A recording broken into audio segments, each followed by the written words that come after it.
हम तो चाहेंगे कि बिहार के तर्ज पर जिस पर नीतीश कुमार जी एनडीए के दामन अगर थाम रहे हैं तो हम चाहेंगे माननीय मुख्यमंत्री काहे ईडी के चक्कर में है। जब हेमंत बिस्वा जैसा भ्रष्टाचारी आदमी सीएम बन जाता है। नीतीश कुमार जी, उनको समझना बहुत कठिन काम है। नीतीश कुमार को समझना आसान नहीं है।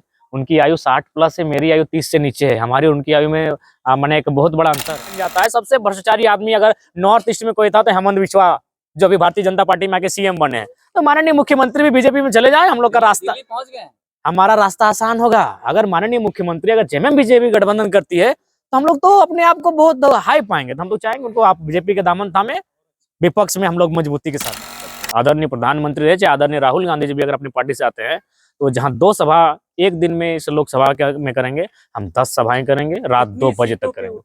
गिरिडीह लोकसभा से आप चुनाव लड़िएगा तो गिरिडीह लोकसभा में क्या तैयारी है, किस प्रकार की तैयारी चल रही है?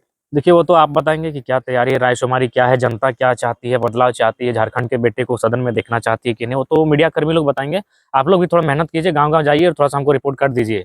बाकी हम अपनी ओर से तैयारी कर रहे हैं। जयराम जी, राजनीतिक घटना के बारे आज के राजनीतिक घटना के बारे क्या कहना चाहेंगे? सीएम नीतीश कुमार ने आपके पड़ोसी राज्य में राज्यपाल को इस्तीफा दिया है मुख्यमंत्री पद से। देखिए, नीतीश कुमार जी, उनको समझना बहुत कठिन काम है। नीतीश कुमार को समझना आसान नहीं है।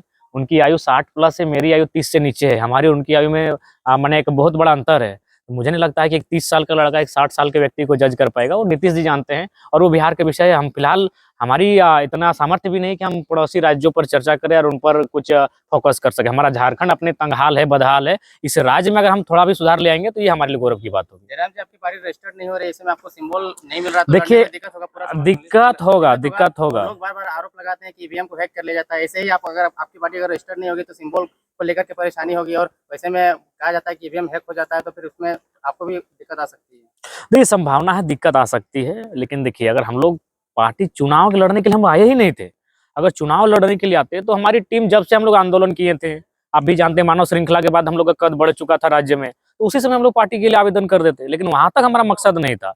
जब झारखंड सरकार उसी साल सितंबर महीने में कैबिनेट में लेके आती है, फिर कुछ दिन बाद उसको राजभवन भेजती है, तो उन घटनाक्रम के बाद हम लोग जब सोचे कि भाई 1932 खतियान आधारित स्थान नीति के अलावे हमारे पास जमीन अधिग्रहण मुद्दा है, हमारे पास माइंस एरिया मुद्दा है, हमारे पास विस्थापन का मुद्दा है, तो मुझे लगता है ये बातें हम लोग मजबूती से तभी रखेंगे जब सदन में एक हमारी कुर्सी लगी रहेगी, क्योंकि वहाँ की वैल्यू है, वहाँ जो सदन में जो चर्चा होगी उसको धरातल पर उतारा जाएगा। तो इसीलिए हम लोगों ने 6 महीना पहले डिसीजन लिया कि हम लोग पॉलिटिक्स करेंगे।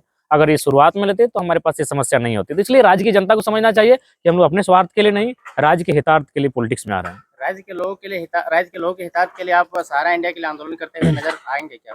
देखिए, सहारा इंडिया आप भी जानते हैं बहुत बड़ा विषय है और आज देश के सिस्टम को आप भी जान रहे हैं केंद्र सरकार किस प्रकार सरकारी एजेंसियों का अपने फायदे के लिए उपयोग कर रही है। तो केंद्र से ये विषय केंद्र का है, लेकिन चूंकि लोकतांत्रिक देश है, हम लोग अपने पटल पर, अपने स्थान पर इन बातों को रखेंगे, क्योंकि झारखंड में मुझे लगता है प्रत्येक चौथा, प्रत्येक तीसरा व्यक्ति सहारा इंडिया में कहीं ना कहीं उसका पैसा फंसा हुआ था और हम लोग उनकी आवाज को भी बहुत मजबूती के साथ रखने वाले हैं। आप गिरिडीह से उम्मीदवारी पेश करने जा रहे हैं, गिरिडीह लोग नहीं, देखिए, ये अभी अनुमान है। जब तक रायशुमारी नहीं होगी, जब तक लोग अंतिम मुकर्रर नहीं करेंगे, तब तक हम अपने बारे में निश्चय नहीं लेंगे। निर्णय लेने से पहले हम लोग रायशुमारी करेंगे, उसके बाद। उम्मीदवार की घोषणा कब तक होगी? आप बोले देखिए, उम्मीदवार की घोषणा के लिए हम लोग 2-2 बैठक कर चुके हैं, कोडरमा के लिए भी कर चुके हैं, हजारीबाग के लिए भी कर चुके हैं, रायशुमारी नहीं होती। देखिए, फेसबुक अलग चीज होता है, सोशल मीडिया में लोग पूरा राज्य कैंडिडेट किसी को मान लेता है, लेकिन जब हम लोग धरातल पर उन्हीं लोगों के पास जाते हैं, जब चीजों पर लोकसभा चुनाव लड़ने की पैटर्न पर बात करते हैं, तो हमारे जो प्रत्याशी हैं वो लोग भी अनकंफर्ट फील करने लगते हैं, जिनको हम लोग प्रत्याशी मानते हैं। तो इसीलिए हम लोग दोनों जगह हजारीबाग लोकसभा के लिए मीटिंग कर चुके हैं, जिसमें हमको लगता है 200 की संख्या में हमारे सिर्फ कैडर थे, जिनको हम लोग भविष्य में लीडर मानेंगे, वे लोग थे। कोडरमा के लिए मीटिंग हो चुकी है, लेकिन अंतिम मुहर नहीं लग पाया है। इसलिए जो अंतिम मुहर लगेगा, समय है। और कैसा उम्मीदवार आप चाहते हैं? कैसा देखिए, उम्मीदवार जनता के अनुसार ही हम लोग चाहेंगे कि जो जनता के साथ जुड़ता हो, जो जनता के साथ उनके अनुसार ढलता हो। अभी देखिए, जयराम महतो की बात करें तो जनता क्यों नहीं हमसे प्यार करेगी यार? आज 4 दिन से नहाए पिए नहीं, उनके कामकाज के लिए दौड़ रहे हैं। जहां मिला घर द्वार कुछ नहीं, खेत मिला तो खेत में बैठ के, ग्राउंड मिला तो ग्राउंड में बैठ के भोजन कर लिए। तो जनता के अनुसार हम लोग अपने नेतृत्व का चयन करेंगे, उनके लीडर का चयन करेंगे। जहाँ तक आप आंदोलन को लेकर के गए नहीं थे जिस जिला में, उस जिला में क्या कैंडिडेट पेश कर रहे हैं आप? बिल्कुल करेंगे। बिल्कुल करेंगे। आप सही बात है, आंदोलन तो धनबाद बोकारो से हुआ था, लेकिन हम लोग उसके बाद भी अगर कैंडिडेट देंगे तो कहीं ना कहीं जब पॉलिटिक्स में जाएंगे तो आंदोलन अलग विषय होगा और पॉलिटिक्स अलग विषय होगा। सामाजिक संतुलन बैठाने के लिए आप किन-किन वर्गों को आप देखिए, एक बात तो आप जानते हैं, मैं आपको बताना चाहूंगा कि आप हमारे जो जारी हुआ लिस्ट है उसको ध्यान से देखें। हमने सामाजिक न्याय को आधार बनाया है। और बाकी अब भारतीय जनता पार्टी में नाम नहीं, अभी हाल फिलहाल उन्होंने गिरिडीह में जारी किया है, राज सिन्हा है और कोई सेठ है। एक बात बताइए, मैं जातिवाद नहीं हूँ, लेकिन आप भी जानते हैं कि गिरिडीह लोकसभा में मेजोरिटी पॉपुलेशन में अल्पसंख्यक आते हैं और कुर्मी कम्युनिटी आता है, उसके बाद बाकी कौम आते हैं। क्या प्रभारी और संयोजक में एक भी उस शख्स उस दल का, उस समुदाय का नहीं है? तो ये कैसा सामाजिक न्याय है? तो आपको ये सवाल बीजेपी के लोगों से बैठा कीजिए कि उनके पास सामाजिक न्याय कहाँ है, जो देश को चला रही है। आज बताइए, उन्होंने 14 लोकसभा के लिए लिस्ट जारी किया है। हमारे पास लगभग 55 से 60 लाख अल्पसंख्यक की आबादी है। क्या है भाई, लोकतंत्र में आप किसी को इग्नोर नहीं कर सकते हैं। तो जो सवाल लोग हम पे करते हैं, हम तो भी नई पार्टी, हमारे एक मुखिया नहीं है, ये पलट के उनसे कीजिए जिनका केंद्र में सरकार है। कहाँ है सामाजिक न्याय? जिनकी आबादी 60 लाख है अल्पसंख्यक, आपका 14 को आप लिस्ट जारी किए 14 लोकसभा के लिए, जिसमें एक प्रभारी है, एक सह प्रभारी है शायद, और एक संयोजक भी है। यानी 14 तो 42 लोगों का जारी किए, एक भी अल्पसंख्यक नहीं है। तो ये क्या इसे लोकतंत्र कहेंगे? तो ये सवाल आप कभी बीजेपी के प्रवक्ताओं से पूछिए, अरे पार्टी अध्यक्ष ना सही, प्रखंड अध्यक्ष से पूछिए। अच्छा, आपने जो लिस्ट जारी किया अपने संगठन को लेकर के, उसमें कुछ लोग नाखुश नजर आ रहे हैं। बहुत सारे सबको खुश करेंगे, सबको खुश करेंगे, समय आने दीजिए, सब खुश होंगे, नाखुश किसी को नहीं किया जाएगा। कला के क्षेत्र में चाहे यूट्यूब के क्षेत्र में बाकी लोगों का मतलब उसमें अच्छा एक बात बताइए, चलिए अब हम मानते हैं कि चलिए हम लोग मीडिया प्रभारी में हम नाम गिनाते हैं, अशोक जी, अनिल जी, शिवाजी। अच्छा एक बात बताइए, जब हम अगर आपको अपने संगठन में पब्लिश कर दें तो बाकी लोग क्या आपको, आप स्वतंत्र चीज है, जिसे आप जो कला की बात कर रहे हैं, हम सचमुच कहते हैं महावीर दा, मैंने उनसे भी बात किया कि दादा आप एक कला के क्षेत्र में हैं, हम जब चाहें आपको केंद्र अध्यक्ष कला संस्कृति मंच को बना देंगे, लेकिन अभी आपको सब लोग पसंद करते हैं।